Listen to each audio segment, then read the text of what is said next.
Mealworms are a very common feeder insect to a variety of different animals, and they're also very easy to take care of and breed. Today I'm going to show you how with just a couple of steps.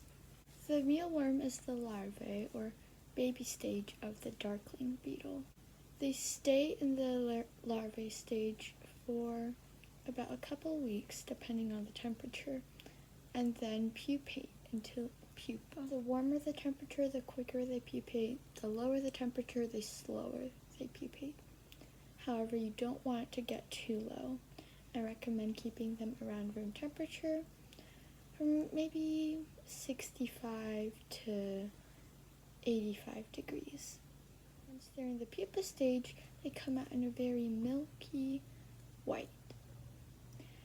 After they start developing more, they start growing darker and darker until eventually when you can start seeing some eyes and the little legs of the beetle. However, if they're too dark, if they're brown or almost black, then that means they didn't survive the pupa stage and they're not going to make it. Once they go into the beetle stage, they can start laying eggs pretty soon. It is very hard to tell the gender of a darkling beetle since they're so small, so you can just keep a bunch together and you'll just see them laying eggs eventually. There are two ways you can do this. One of the more popular ways is a self-cleaning, self-sorting bin. You can get 3 organizers from Target or whatever for just a couple bucks.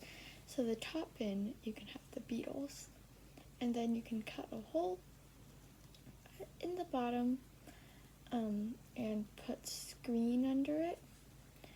That way when they lay the eggs should mostly fall through into the second bin, which would be where the babies and eggs go. Then under that, I like to separate the pupa.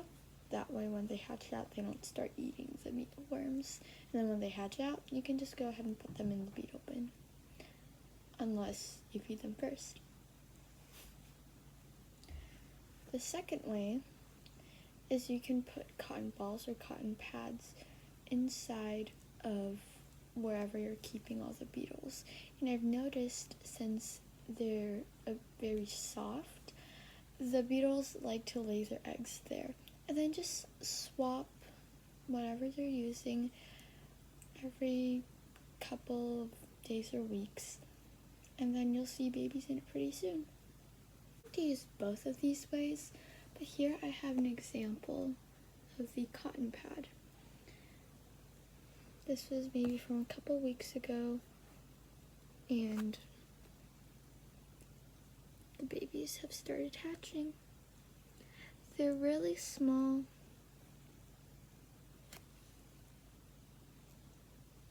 but they grow. So you can do that, and I like to just they get fluffed up a little bit, have all the worms moving around in it. That's another indication for you to know that there are worms in them now. And then you can just put them aside in a different bin to let them grow up. Caring for the beetles and worms is pretty much the same. Pupae don't really need any care.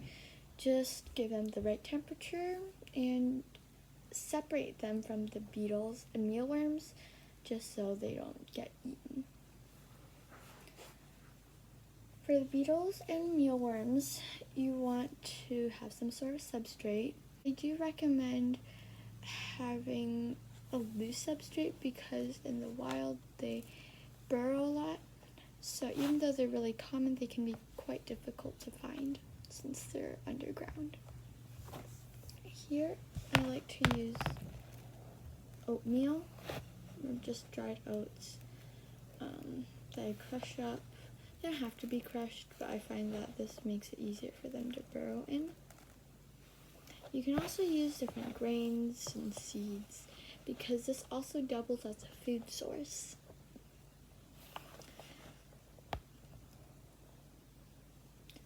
But you don't want this to be your only food source since they also do need water.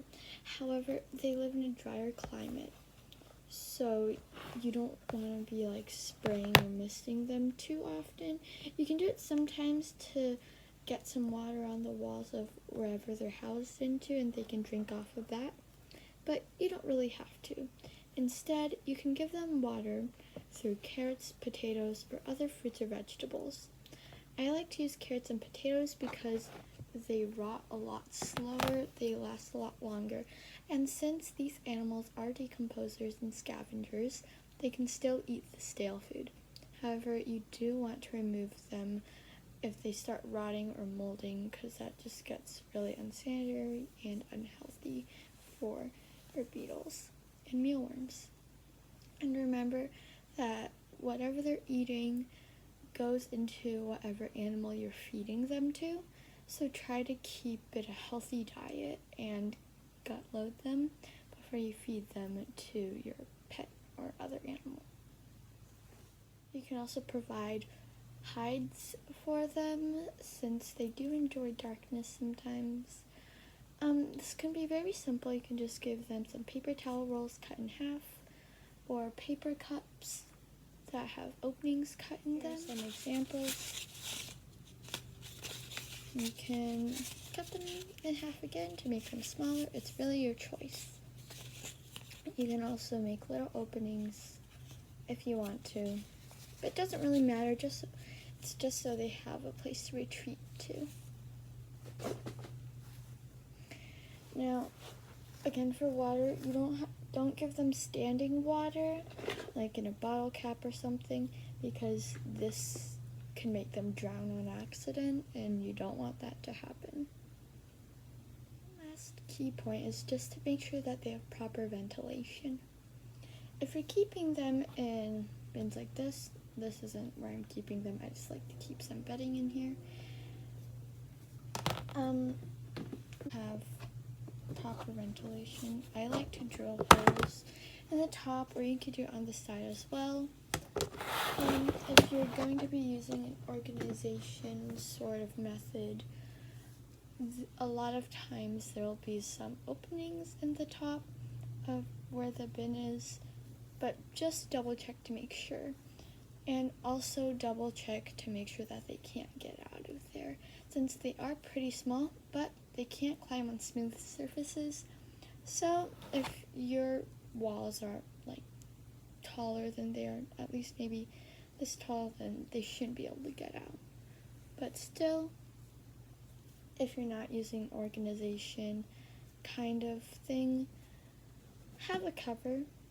It's more to keep things out than keep them in case you accidentally drop some candy in there or something. It could be really bad for whoever you're feeding it to. Thank you for watching this video. I hope it was helpful, and if you do have any more questions, feel free to comment them down below.